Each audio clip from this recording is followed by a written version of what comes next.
Imagine un instant. Deux personnes qui se parlent, que ce soit en direct par téléphone, par email ou par texto. Les mots semblent simples, les phrases paraissent ordinaires. Et pourtant, à cet instant précis, deux histoires différentes commencent déjà à s'écrire.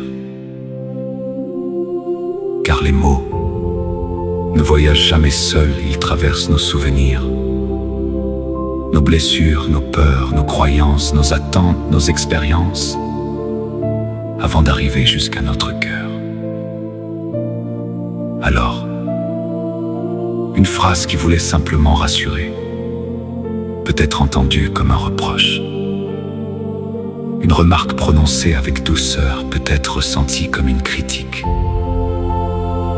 Une décision prise avec de bonnes intentions peut être vécue comme une injustice.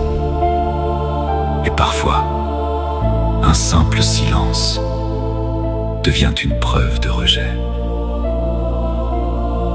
Sans même nous en rendre compte, nous ne répondons plus aux paroles qui ont été prononcées.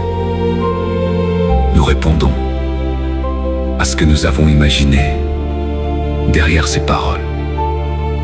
Et c'est souvent là que les malentendus commencent. Nous savons ce que nous avons voulu dire, mais les autres ne peuvent entendre que ce qu'ils comprennent.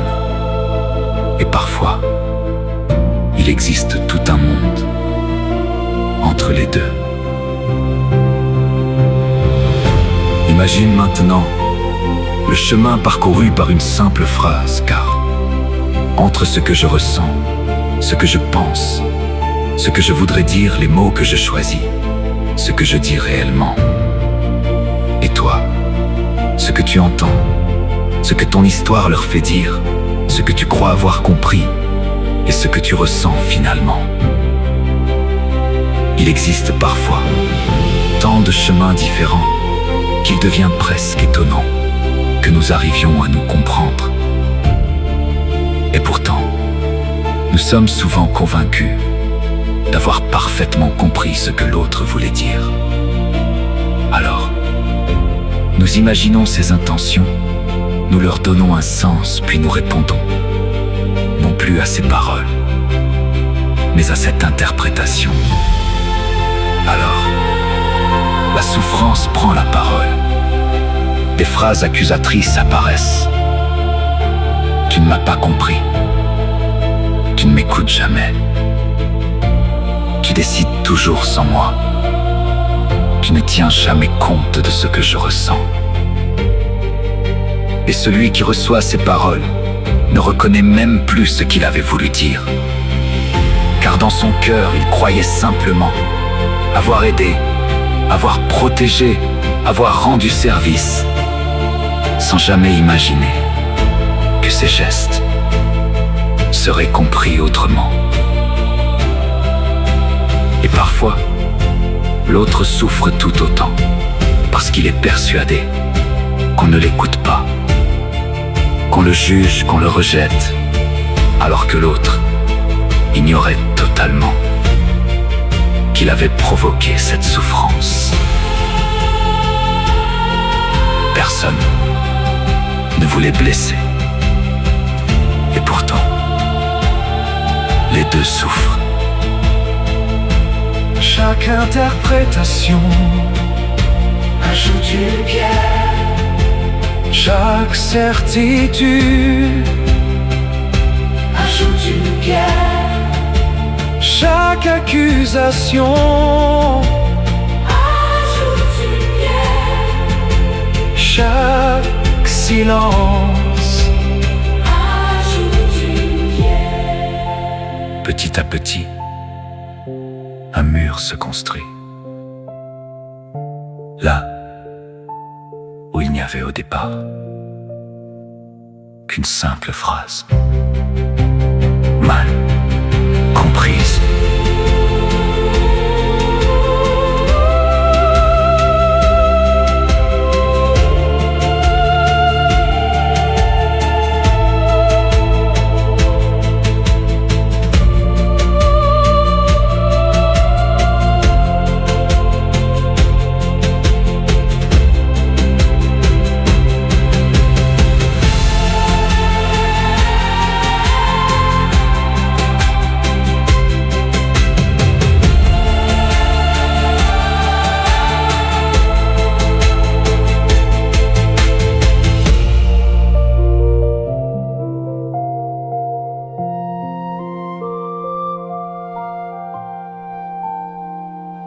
Et si maintenant,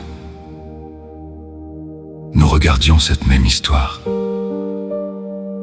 avec les yeux de l'autre? Imagine que tu puisses quitter ta propre place quelques instants seulement pour regarder cette scène avec son regard.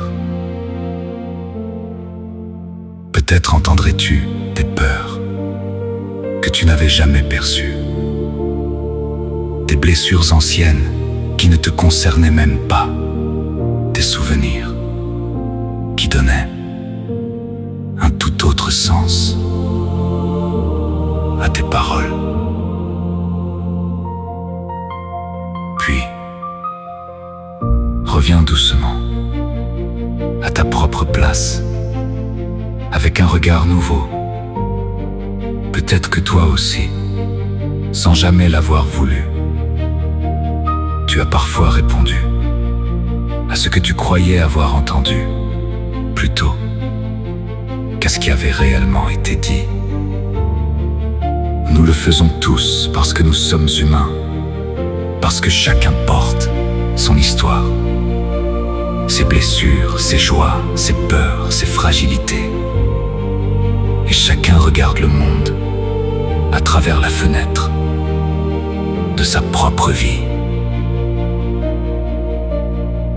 La prochaine fois, avant de répondre, tu peux simplement demander: est-ce bien cela que tu voulais me dire?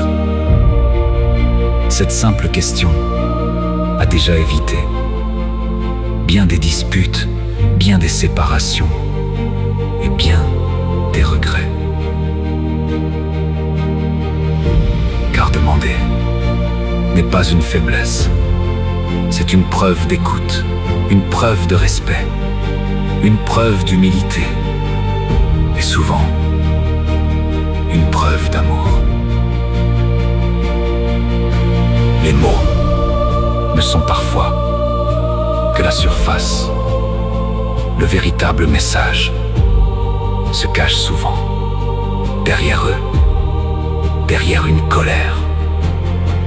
Il y a parfois une peur derrière un reproche, un besoin d'être rassuré, derrière une maladresse, une immense envie d'être aimé. Lorsque tu apprends à entendre au-delà des mots, tu découvres peu à peu ce que le cœur essayait réellement de dire. Respire profondément et pense maintenant à une personne avec laquelle la communication est devenue difficile. Ne cherche plus à savoir qui avait raison. Demande-toi simplement si chacun n'a pas entendu une histoire différente à partir des mêmes paroles. Imagine maintenant que cette conversation puisse recommencer avec davantage d'écoute, davantage de douceur, davantage de curiosité, avant de conclure, avant de juger, avant de se blesser.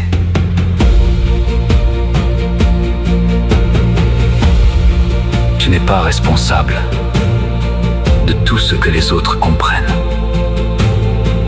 mais tu peux toujours choisir de parler avec sincérité, d'écouter avec patience et de vérifier